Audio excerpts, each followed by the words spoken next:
નમસ્કાર વિદ્યાર્થી મિત્રો, આપ સર્વ મિત્રોનું દિલથી સહૃદય હાર્દિક સ્વાગત છે આપણી પોતાની YouTube ચેનલ એવી ગુરુ જ્ઞાન શાળાની અંદર. વિદ્યાર્થી મિત્રો, આજના વિડીયોની અંદર આપણું ખૂબ જ મોસ્ટ આઈએમપી પ્રશ્નપત્ર છે, જે મિત્રો આપણી બીજી પરીક્ષા અને બોર્ડની પરીક્ષા બે માટે મોસ્ટ આઈએમપી પ્રશ્નપત્ર કહી શકાય એવું આજે આપણે ધોરણ 12 વિષય સમાજશાસ્ત્રની અંદર આપણી જે દ્વિતીય વાર્ષિક પરીક્ષા 2026 છે અને બોર્ડની એક્ઝામ 2026 છે એની માટેનું પણ મોસ્ટ આઈએમપી પ્રશ્નપત્રનું સંપૂર્ણ સોલ્યુશન આ વિડીયોની અંદર કરવાના છીએ. તો વિડીયો તમને રામબાણ તરીકે સાબિત થવાનો છે, તો વિડીયોને તમારે સ્કીપ કર્યા વગર છેલ્લે સુધી જોવાનો છે અને ચેનલને સબસ્ક્રાઇબ ના કરી હોય તો અચૂકથી સબસ્ક્રાઇબ કરી દેજો, કારણ કે દ્વિતીય પરીક્ષા અને બોર્ડની પરીક્ષાની અંદર અમારી ચેનલ તમને ખૂબ જ ઉપયોગી રહેશે અને તમારા બીજા મિત્રો સુધી પણ શેર કરજો, જેથી કરીને તે પણ લાભ લઈ શકે. અહીંયા છે વિભાગ નંબર A. એમાં છે નીચેના પ્રશ્નો માટે આપેલા વિકલ્પોમાંથી યોગ્ય વિકલ્પ પસંદ કરીને ઉત્તર લખો. આપણને 20 માર્ક્સના MCQ પૂછાય છે, પ્રત્યેકના 1 ગુણ છે, કુલ ગુણ થઈ જાય 20 માર્ક્સનો. આપણે વિભાગ A અને B ની અંદર તો એક પણ માર્ક્સ ક્યાંય પણ જવા દેવાનો નથી, એટલે 30 માર્ક્સ તો આપણે સીધા કવર કરી લેવાના છે. પહેલો છે, વિશ્વમાં સૌથી મોટું રેલવે નેટવર્ક કયા દેશ જોડે છે? તો આઈ લવ માય ઇન્ડિયા, આપણા ભારત દેશ જોડે છે. ઓપ્શન નંબર B આપણો રાઈટ જવાબ થઈ જશે આની અંદર.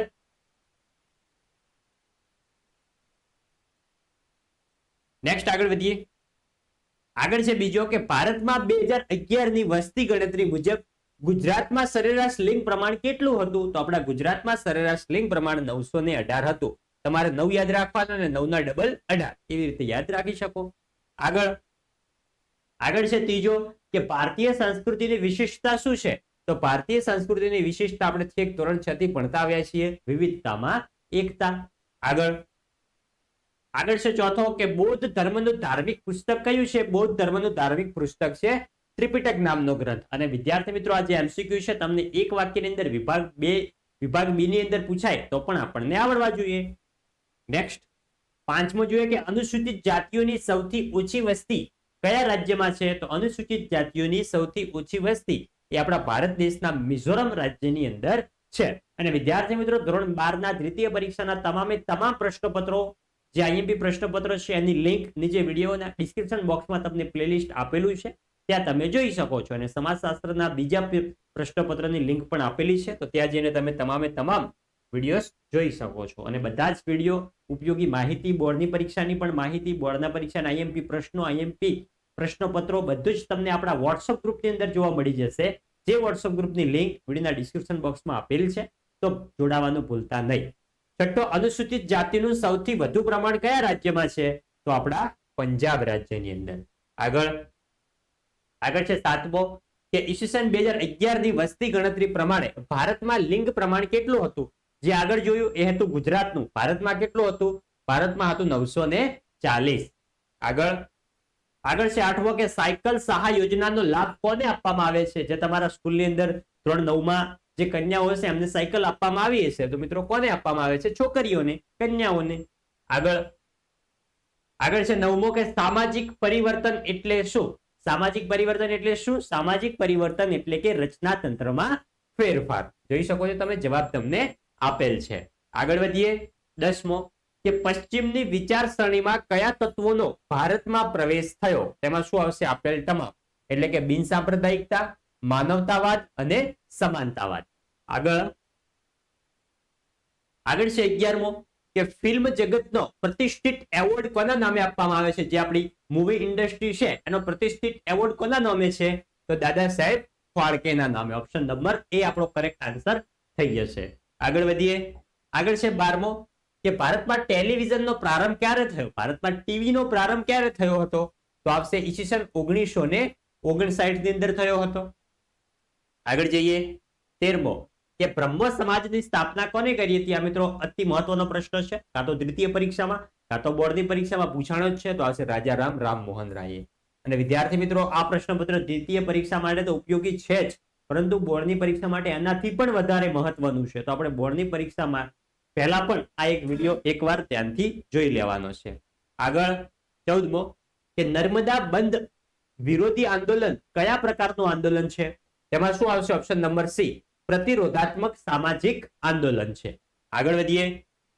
આગળ છે 15મો કે પંચાયતનો કાર્યકાળ કેટલા વર્ષનો હોય છે? તમારા ગામમાં જે પંચાયત હોય એ સરપંચ કેટલા વર્ષ માટે રહેતા હોય છે? સિમ્પલ છે, 5 વર્ષ માટે રહેતા હોય છે. તો આવશે ઓપ્શન નંબર એ.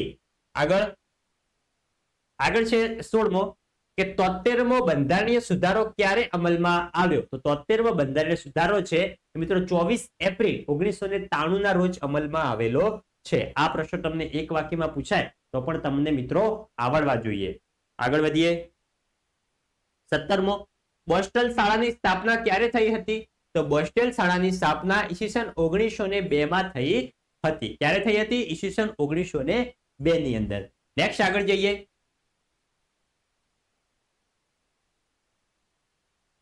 નેક્સ્ટ 18મો કે બાળ અપરાધીને સુરક્ષિત રાખવાનું સ્થળ કયું છે? તો બાળ અપરાધી જે હોય છે એને સુરક્ષિત રાખવાનું સ્થળ કયું છે? એ છે મિત્રો રિમાન્ડ હોમ. આગળ જઈએ. આગળ 19મો એચઆઈવી ગ્રસ્ત પીડિતોની સંખ્યામાં કયા દેશ પ્રથમ નંબરનું છે? એચઆઈડી એટલે કે એડ્સ. તો આવશે ઓપ્શન નંબર સી, દક્ષિણ આફ્રિકા છે એ મિત્રો પ્રથમ સ્થાને છે. આગળ જઈએ. આગળ છે લાસ્ટ 20મો કે વિશ્વ એડ્સ દિવસની ઉજવણી ક્યારે કરવામાં આવે છે? તો વિશ્વ એડ્સ દિવસની ઉજવણી 1 ડિસેમ્બરના રોજ કરવામાં આવતી હોય છે. આગળ જોઈ શકો છો જે આગળ હતો આપણો વિભાગ એ સંપૂર્ણ પૂરો થઈ ગયો, જેની અંદર 20 એમસીક્યુ આવે છે. હવે છે વિભાગ નંબર બી. એની અંદર છે 1-2 વાક્યની અંદર જવાબ લખો. એના 10 પ્રશ્નો છે, પ્રત્યેકનો 1 ગુણ, 10 પ્રશ્નો ફરજિયાત લખવાના છે, એટલે વિભાગ બી આપણો થઈ જાય 10 માર્ક્સનો. જોઈએ પહેલો પ્રશ્ન. ભારતમાં ઈસવીસન 2011 ની વસ્તી ગણતરી મુજબ સૌથી વધુ લિંગ પ્રમાણ કયા પ્રદેશમાં છે? તો ભારતમાં ઈસવીસન 2011 ની વસ્તી ગણતરી મુજબ સૌથી વધુ લિંગ પ્રમાણ કેરળમાં કેટલું છે? 1084 છે. અને જે તમારે એક વાક્યના જવાબ હોય એની અંદર જે મુખ્ય જવાબ આવતો હોય એની નીચે આવી રીતે અંડરલાઈન પણ કરવાની છે, જેથી કરીને તમારો જવાબ હાઇલાઇટ થાય તો તમને ફટાફટ 1 માર્ક્સ મળી જાય. આગળ બીજો છે કે સંસ્કૃતિ એટલે શું? તો સંસ્કૃતિ એટલે કોઈ એક પ્રજાની લાક્ષણિક જીવન રીતિ. ભારતીય સંસ્કૃતિ એટલે માનવતા, સહિષ્ણુતા, વિશાળતા, એકતા, બિનસાંપ્રદાયિકતા અને સાતત્યતાના લક્ષણો ધરાવતી સંસ્કૃતિ. ત્રીજો, આદિવાસીઓને બંધારણમાં કયા નામે ઓળખવામાં આવે છે? તો આદિવાસીઓને બંધારણમાં અનુસૂચિત જનજાતિના નામે ઓળખવામાં આવે છે. પછી આ મિત્રો એમસીક્યુ માં પણ પૂછાઈ શકે છે કે સેવાનું પૂરું નામ જણાવો. SEWA સેવાનું પૂરું નામ છે સેલ્ફ એમ્પ્લોયડ વિમન એસોસિએશન. આ તમારે યાદ રાખી જ લેવાનું છે. દ્વિતીય પરીક્ષામાં નહીં પૂછાય તો બોર્ડની પરીક્ષાની અંદર તો 99.99% પૂછવાના ચાન્સ છે. તો શું છે? Self employed વિમન association. આગળ છે 5મો કે સંસ્કૃતિકરણનો ખ્યાલ કોને આપ્યો? તો સંસ્કૃતિકરણનો ખ્યાલ સમાજશાસ્ત્રી ડોક્ટર M.N. શ્રીનિવાસે આપ્યો હતો. છઠ્ઠો છે કે સમૂહ સંચાર માધ્યમના કોઈ પણ 2 પ્રકારો જણાવો. જોઈ શકો છો કયા 2 પ્રકાર છે એ જણાવવાના છે. તો પહેલો છે પરંપરાગત સમૂહ સંચાર માધ્યમ અને બીજો છે આધુનિક સમૂહ સંચાર માધ્યમ. જોઈ શકો છો. અને વિદ્યાર્થી મિત્રો જો તમારી પાસે ટાઈમ હોય તો તમારે પહેલા પ્રશ્નો તમે નોંધ કરી લો, જવાબો તમે જાતે શોધજો અથવા જાતે તમારે તૈયાર કરવાના છે. અહીંયા ખાલી જવાબો કેમ આપેલા છે? જો તમે લાસ્ટ છેલ્લી ઘડીએ જોતા હોય ને તમે જો જવાબો શોધવા જાઓ તો તમારો ટાઈમ ઘણો બધો વેસ્ટ થાય. માટે છેલ્લી ઘડીએ પણ એક વખત રિવિઝન કરીને આ પ્રશ્નપત્ર જવાનું છે, તમને સારો એવો ફાયદો થશે. 7મો, સમાજમાં કયા 2 પ્રકારના સમૂહો છે? તો જોઈ શકો છો સમાજમાં 2 પ્રકારના છે, એક છે રૂઢિવાદી અને બીજું છે આધુનિકતાવાદી. 8મો, ડીડીઓનું પૂરું નામ જણાવો. ડીડીઓ જે આપણા જિલ્લામાં હોય છે, તો આપણે છેક ધોરણ 6 થી ભણતા આવ્યા છીએ. તો ડીડીઓનું પૂરું નામ છે જિલ્લા વિકાસ અધિકારી, એટલે એનું ઇંગ્લિશમાં થાય ડિસ્ટ્રિક્ટ ડેવલપમેન્ટ ઓફિસર. આગળ છે 9મો કે બોસ્ટન શાળાની સૌપ્રથમ સ્થાપના ક્યાં થઈ હતી? તો બોસ્ટન શાળાની સૌપ્રથમ સ્થાપના ઈસવીસન 1902 માં ઇંગ્લેન્ડના બોસ્ટન નામના શહેરમાં થઈ હતી, એટલે તેને બોસ્ટન શાળાઓ કહીએ છીએ. 10મો છે ઓનર કિલિંગ. ઓનર કિલિંગ એટલે શું? તો મહિલા દ્વારા થયેલા કોઈ કાર્ય કે પ્રવૃત્તિના કારણે સમગ્ર પરિવારે પોતાનું ગૌરવ હણાયું હોય અથવા શરમજનક સ્થિતિમાં મુકાવું પડ્યું હોય તેવું અનુભવાય અને પરિવારના સભ્યો દ્વારા જ તે મહિલાની હત્યા કરવામાં આવે છે. તે ઘટનાને શું કહે છે? તે ઘટનાને ઓનર કિલિંગ કહેવામાં આવે છે. આગળ છે આપણો વિભાગ એ અને બી પૂરો થાય છે. હવે આપણે જોઈએ વિભાગ નંબર સી. જોઈ શકો છો વિભાગ નંબર સી. એની અંદર છે નીચેના પ્રશ્નના ટૂંકમાં જવાબ આપો. જે મિત્રો આપણા પ્રત્યેક 2 ગુણના પ્રશ્નો છે એની અંદર મિત્રો તમને અથવા 13 જેવા પ્રશ્નો આપેલા હશે. એમાંથી કોઈ પણ 10 પ્રશ્નોના 14 પ્રશ્નો હશે. એમાંથી તમને આવડતા કોઈ પણ 10 પ્રશ્નના જવાબો તમારે આપવાના છે. એકદમ સિમ્પલ છે. તો આપણો વિભાગ સી આખો થઈ જાય ટોટલ 20 માર્ક્સનો. તો જોઈએ, ભારતમાં બોલાતી કોઈ પણ 5 ભાષાઓના નામ. એકદમ સિમ્પલ પ્રશ્ન, નાના બાળકને પણ આવડે. તો કયો છે? પહેલો તો આપણો ગુજરાતી, બીજો હિન્દી, પંજાબી, સંસ્કૃત અને ઉર્દુ. આગળ છે બીજો કે ભારતમાં અપાતા ભારતીય સેનાના એવોર્ડો કયા કયા છે? તો ભારતીય સેનાના એવોર્ડો પ્રથમ તો છે પરમવીર ચક્ર, મહાવીર ચક્ર, વીર ચક્ર, અશોક ચક્ર, કીર્તિ ચક્ર, શૌર્ય ચક્ર વગેરે જે ભારતીય આપણી સેનાઓ છે, 3 સેનાઓ છે, એમને અપાતા આ એવોર્ડો છે. ત્રીજો, લોક સંસ્કૃતિના ઉદાહરણો આપણે દર્શાવવાના છે. તો લોક સંસ્કૃતિના ઉદાહરણો છે લોકોની રીત રસમો, વહેમો, માન્યતાઓ, પ્રચલિત લોકગીત, લોકકથાઓ, હાલરડા, મરસિયા, જોડકણા, કહેવતો, રૂઢિપ્રયોગો, વસ્ત્રાલંકારો, રમતો, ઘર વખરીની ચીજ વસ્તુઓ, લોક દેવી દેવીઓ, રમકડા, હથિયાર વગેરે લોક સંસ્કૃતિના આપણા શું છે? ઉદાહરણો છે. આગળ છે ટોટેમવાદ એટલે શું? ખૂબ જ મહત્વનો પ્રશ્ન છે. જોઈ શકો છો જે તમને સંપૂર્ણ જવાબ આપેલો છે મિત્રો. જે તમારે વિડીયો સ્ટોપ કરીને પ્રશ્નો સંપૂર્ણ આન્સર એકવાર વાંચી લેવાનો છે અને તૈયાર કરી લેવાનો છે. આપણે સંપૂર્ણ પ્રશ્નો જવાબો નહીં વાંચીએ, કારણ કે જો વાંચવા જઈશું તો વિડીયો ખૂબ લોંગ બની જશે અને તમારા માટે બોરિંગ થઈ જશે પછી. આગળ જોઈ શકો ટોટેમવાદનો પણ. પરંતુ મિત્રો આપણને 2 માર્ક્સની અંદર કીધું હોય તો આપણે આટલા બધા મુદ્દા નથી લખવાના. 4 થી 5 મુદ્દા સારા લખવાના છે જે તમને સારા એવા યાદ હોય તો તમને માર્ક્સ મળી જશે. જાદુના પ્રકારો, જાદુના મુખ્ય 2 પ્રકાર છે, કાળું જાદુ, સફેદ જાદુ. એવી રીતે તમારે અલગ અલગ એના મુદ્દા પણ લખવાના છે. 2 માર્ક્સમાં છે એટલે આપણે સફેદ ને કાળું 2 લખીએ તો 2 માર્ક્સ ના મળે. એના મુદ્દા પણ 3 થી 4 લખવા પડે. છઠ્ઠો છે મહિલા સશક્તિકરણની વ્યાખ્યા આપો. તો મહિલા સશક્તિકરણની જે વ્યાખ્યા છે એ મિત્રો અલગ અલગ સમાજશાસ્ત્રીઓ દ્વારા અલગ અલગ અપાયેલ છે. અહીંયા જોઈ શકો છો રેણુકા પામૈયા દ્વારા જે અપાયેલ છે, સુશીલા પારીખ દ્વારા પણ અલગ વ્યાખ્યા આપવામાં આવેલ છે. એ 2 વ્યાખ્યા તમને આપેલી છે. 2 વ્યાખ્યા લખો એટલે 2 માર્ક્સ મળી જાય. 7મો, ગુજરાતમાં મહિલાઓ માટેની સામાજિક કલ્યાણના હેતુઓની યોજનાઓ જણાવવાની છે. તો મહિલાઓ માટે કઈ કઈ યોજનાઓ છે? તો પહેલો છે આવી રીતે એરો પાડીને લખવાનું છે. આવી રીતે જવાબ અથવા ઉત્તર તમે લખી શકો છો કે ભગવાન બુદ્ધ રાજ્ય શિષ્યવૃત્તિ યોજના. આગળ છે ડોક્ટર આંબેડકર સરકારી છાત્રાલયો, ડોક્ટર સવિતા આંબેડકર આંતરજ્ઞાતીય લગ્ન પ્રોત્સાહન સહાય યોજના, કુંવરબાઈનું મામેરું યોજના, મંગળસૂત્ર યોજના, માઈ રમાબાઈ આંબેડકર 7 ફેરા સમૂહ લગ્ન યોજના. અને વિદ્યાર્થી મિત્રો 2 માર્ક્સની અંદર પ્રશ્નો છે તો 5 તમારે મુદ્દા લખવાના છે. 5 યોજનાઓ લખવાની છે. જોઈ શકો તમને બધી જ યોજનાઓ આપેલી છે. તમારે સમય મર્યાદાની અંદર પેપર પૂરું થાય એટલા જ મુદ્દા લખવાના છે. જો વધુ પડતું લખવા જશો તો પાછળથી તમારો ટાઈમ ખૂટી જવાની સંભાવના છે. 8મો છે પ્રભાવી જ્ઞાતિના માપદંડો કયા છે એ આપણે જણાવવાના છે. તો જ્ઞાતિને પ્રભાવી માનવા ડોક્ટર M.N. શ્રીનિવાસે નીચેના કેટલાક માપદંડો આપ્યા છે. એમાં છે કે સ્થાનિક વિસ્તારની નોંધપાત્ર જમીન માલિકી એ જ્ઞાતિ પાસે હોવી આવશ્યક છે. બીજો, સંખ્યાની દ્રષ્ટિએ એ વિસ્તારમાં નોંધપાત્ર વસ્તી હોવી જોઈએ. આગળ પણ જોઈ શકો છો એના અનેક મુદ્દા આપેલા છે. 9મો છે વર્લ્ડ વાઇડ વેબ. જો તમે ગૂગલ ની અંદર સર્ચ કરો ત્યારે આગળ www આવે છે. એનો અર્થ શું છે? તો ઇન્ટરનેટ પર માહિતી કે સેવા આપતા કોમ્પ્યુટરને ઇન્ટરનેટ સર્વર કહે છે. ઇન્ટરનેટ પર દુનિયાભરના હજારો સર્વર એક વિશાળ જાળથી જોડાયેલા છે.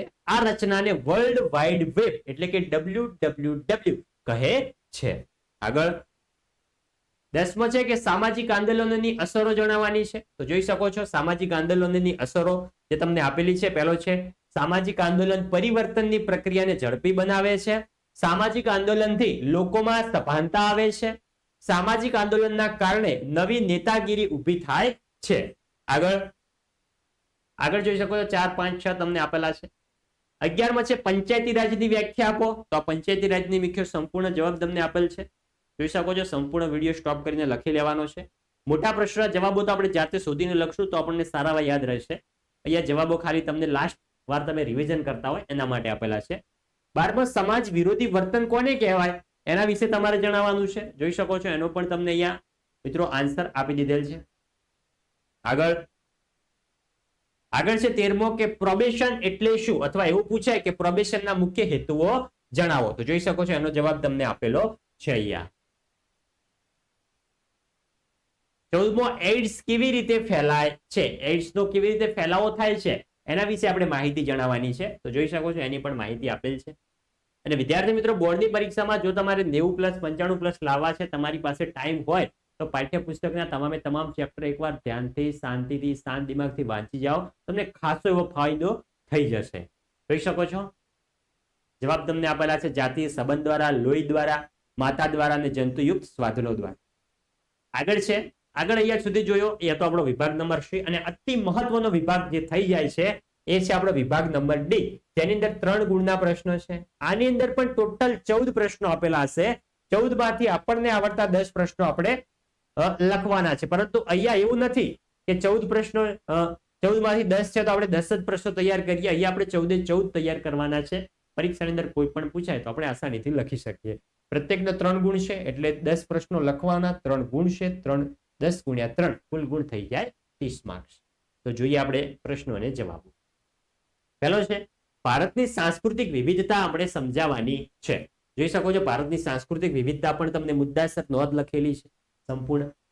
મિત્રો એવું નથી કે કોઈ પણ પુસ્તકની અંદર એવી રીતે લખેલું એવું પણ આપણે સ્ટેપ બાય સ્ટેપ લખવું એવું ક્યાંય પણ લખેલું નથી.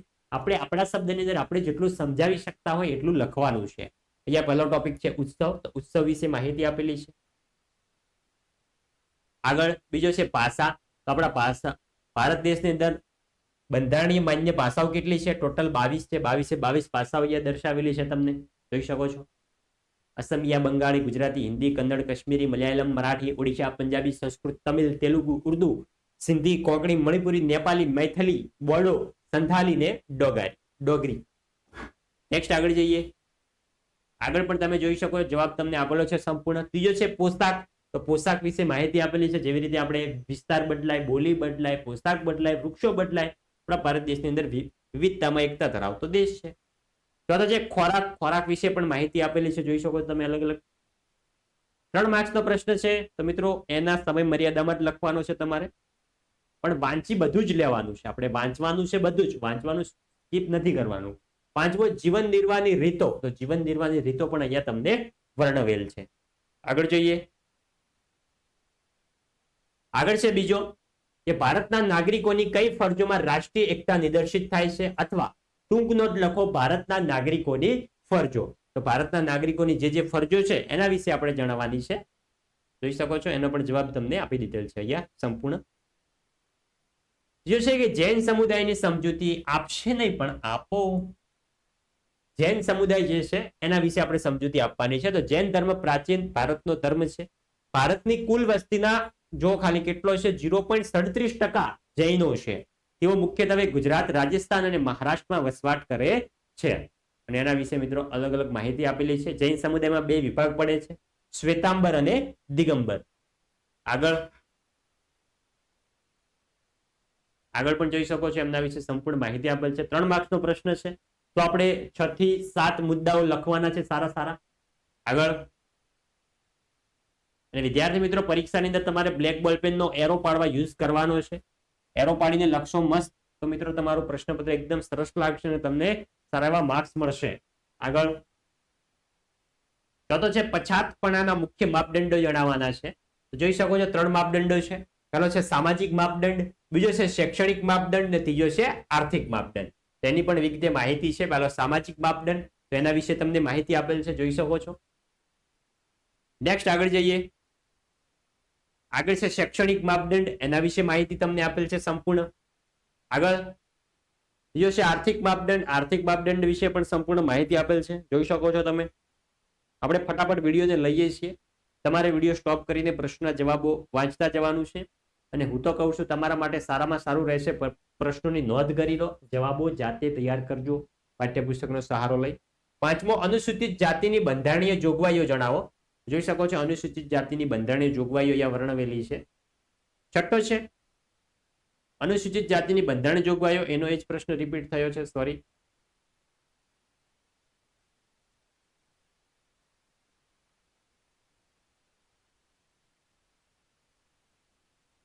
સંપૂર્ણ જોગવાઈઓ આપેલી છે. નેક્સ્ટ જોઈ શકો છો 7મો છે કે ભારતમાં મહિલાઓને રક્ષણ પૂરું પાડતા મુખ્ય કાયદાઓની નોંધ તમારે તૈયાર કરવાની છે. તો પહેલો છે ભારતીય ફોજદારી અધિનિયમ ક્યારે અમલમાં આવ્યો? ઈસવીસન 1860 ની અંદર. એના વિશે માહિતી છે. અનૈતિક વેપાર અટકાયત કાનૂન ઈસવીસન 1956. આ પણ તમારે બ્લેક બોલપેનથી લખવાનું છે એટલે હાઇલાઇટ થશે. હાઇલાઇટ થશે તો તમને સારા એવા માર્ક્સ મળશે. પેપરની અંદર સાચે સાચું લખવું એ મહત્વનું નથી. તમે સાચું પણ લખો, સરસ પણ લખો અને પેપર સંપૂર્ણ આપણને દેખાવું જોઈએ કે ના પેપર લખ્યું છે, તો તમને 90+95+ માર્ક્સ મળશે. જોઈ શકો છો જવાબ તમને આપેલ છે. આગળ છે દહેજ પ્રથા પ્રતિબંધક કાનૂન ઈસવીસન 1961. ગર્ભપાતને લગતો કાનૂન ઈસવીસન 1971.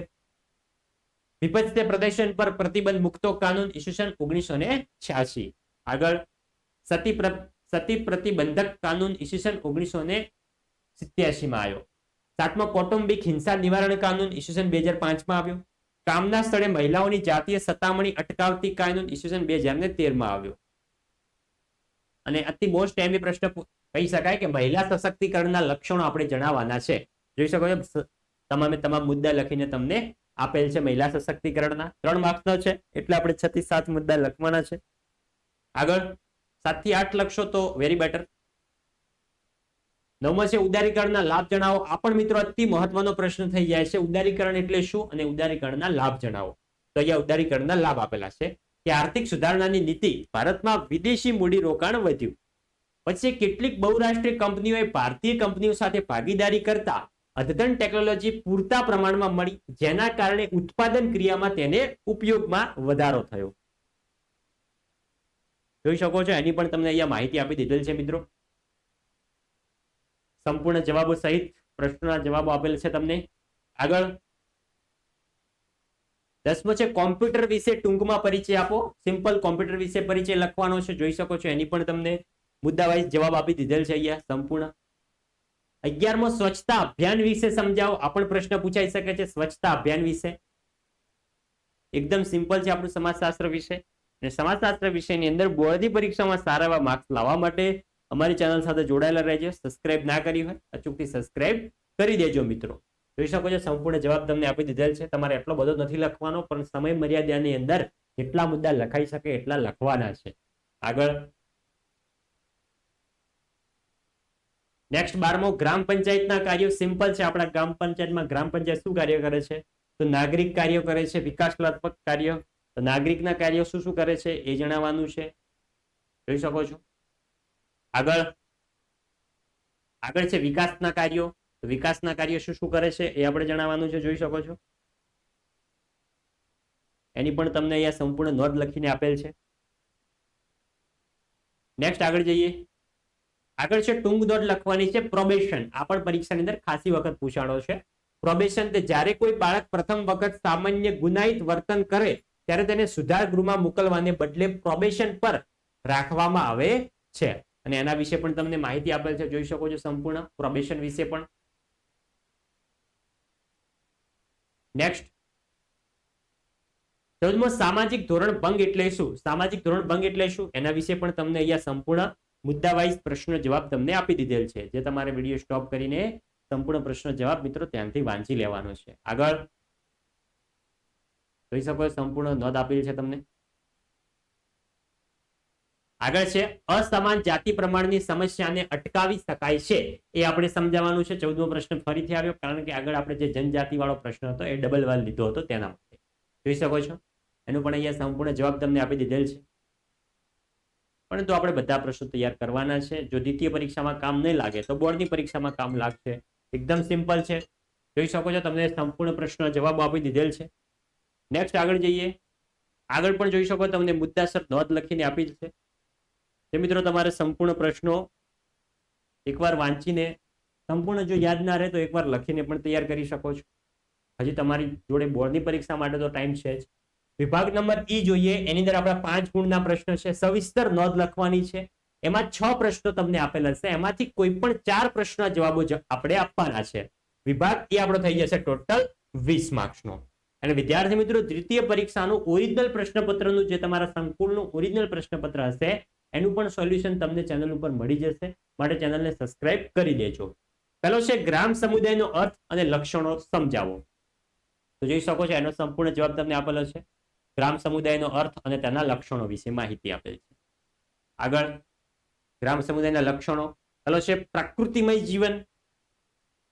બીજો છે નાનો પ્રાથમિક સમુદાય. 5 ગુણનો પ્રશ્ન છે એટલે આપણે મિત્રો ઓછામાં ઓછા 2 પેજની અંદર તો લખવાનું જ છે. છૂટો છવાયો મસ્ત છૂટો છૂટો લખજો. બીજો છે બહુમુખી સમાજ. ચોથો છે એક વિધતા, એના વિશે માહિતી આપવાની છે. આગળ છે કૃષિ આધારિત અર્થવ્યવસ્થા, એના વિશે જણાવવાનું. છઠ્ઠો છે જ્ઞાતિ વિભાગો. જોઈ શકો છો સંપૂર્ણ જવાબો તમને આપી દીધેલ છે. આગળ 7મો છે કુટુંબવાદ વિશે જણાવવાનું. 8મો છે ગ્રામીણ ધર્મ વિશે જણાવવાનું છે. આગળ 9મો છે જ્ઞાતિ પંચ, ગ્રામ પંચ. 5 ગુણનો છે એટલે મિત્રો તમારે મુદ્દા તો લખવા જ પડશે. બીજો છે સાંસ્કૃતિકરણની પ્રક્રિયાના પાસા ટૂંકમાં જણાવવાના છે. સંસ્કૃતિકરણની પ્રક્રિયાના જોઈ શકો છો એનો મિત્રો તમને સંપૂર્ણ જવાબ આપી દીધેલ છે. બીજા પ્રશ્નનો પણ જે મિત્રો તમારે વિડીયો સ્ટોપ કરીને સંપૂર્ણ પ્રશ્નો આન્સર એકવાર વાંચી જવાનો છે. અને પરીક્ષાના આગલા દિવસે સવારે પણ આ વિડીયો તમારે જોઈ લેવાનો છે રિવિઝન માટે બધા જ પ્રશ્નોનું એકવાર રિવિઝન થઈ જાય. ખાલી જોવા પૂરતો નથી જોવાનો, પણ વિડીયો સ્ટોપ કરીને એના જવાબો પણ વાંચવાના છે. જો અહીંયા આપણે વાંચવા જઈશું સંપૂર્ણ પ્રશ્ન જવાબો તો મિત્રો વિડીયો 2 કલાક ઉપરનો થઈ જશે. એ મિત્રો તમારા માટે બોરિંગ થઈ જશે. માટે જોઈ શકો છો અહીંયા તમારે વિડીયો સ્ટોપ કરીને સંપૂર્ણ પ્રશ્ન જવાબ વાંચવાના છે. આવી રીતે સ્કીપ નથી કરવું. જોઈ શકો છો સંપૂર્ણ જવાબ આપી દીધેલ છે તમને. આગળ ત્રીજો પ્રશ્ન કે સમૂહ માધ્યમની સામાજિક અસરો આપણે વિગતે ચર્ચવાની છે. તો પહેલી છે કુટુંબ જીવન પર અસર. કુટુંબ જીવન પર કઈ કઈ અસરો થાય છે એ જણાવેલી છે. આગળ જોઈ શકો છો એના મુદ્દા આપેલા છે. નેક્સ્ટ બીજો લગ્ન વ્યવસ્થા પર જે અસર થતી હોય એના વિશે તમને માહિતી આપી દીધેલ છે. આગળ જઈએ. આગળ ત્રીજો છે જ્ઞાતિ વ્યવસ્થા પર જે અસર થાય છે એમના વિશે તમને સંપૂર્ણ માહિતી આપેલ છે અહીંયા. નેક્સ્ટ તો જે સાંસ્કૃતિક પાસા પર જે અસર થાય છે એની પણ અહીંયા તમને સંપૂર્ણ માહિતી આપી દીધેલ છે, જે તમે વિડીયો સ્ટોપ કરીને મિત્રો સંપૂર્ણ વાંચી શકો છો. નેક્સ્ટ ચોથો પ્રશ્ન છે આપણો કે સુધારાવાદી સામાજિક આંદોલન અને ક્રાંતિકારી સામાજિક આંદોલન વચ્ચે તફાવત આપણે સ્પષ્ટ કરવાનો છે. તમને તફાવત 5 ગુણની અંદર પણ મિત્રો પૂછાઈ શકે છે. 3 ગુણની અંદર પૂછાય તો આપણે 3 મુદ્દા લખવાના મોટા જોઈ શકો છો. અહીંયા તમને સંપૂર્ણ 2 તફાવતના મુદ્દા લખીને આપી દીધેલ છે, જે તમે વિડીયો સ્ટોપ કરીને મિત્રો લખી શકો છો. જોઈ શકો છો હવે તમને સારું દેખાતું છે. આગળ જોઈ શકો છો 4, 5, 6 5 ગુણનો પ્રશ્ન છે તો 5 મુદ્દા તો મોટા આપણે લખવા જ પડે. આગળ 5મો છે પંચાયતી રાજનો અર્થ અને એનો ઉદ્દેશ સ્પષ્ટ કરવાનો છે, અથવા પંચાયતી રાજના ઉદ્દેશો જણાવો. કોઈ પણ 4 ઉદ્દેશ જણાવવાના છે. કૌંસમાં તમને લખેલું જ હશે. પેલા પંચાયતી રાજનો અર્થ આપેલ છે, પછી એના ઉદ્દેશો ચર્ચેલા છે. જોઈ શકો છો સંપૂર્ણ પ્રશ્નો જવાબ તમને આપી દીધેલ છે મિત્રો. આગળ પંચાયતી રાજના ઉદ્દેશો. પહેલો છે સત્તાનું લોકશાહી ઢબે વિકેન્દ્રીકરણ. નેક્સ્ટ આગળ જઈએ તો આગળ બીજો છે સમુદાય વિકાસ કાર્યક્રમને પુનર્જીવિત કરવા. પછી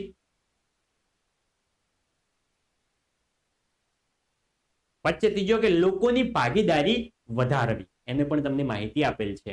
નેક્સ્ટ ચોથો છે ગામડાનું નવનિર્માણ કરવું. આપણને 4 મુદ્દા કીધા હતા, 4 અહીંયા લખેલા છે.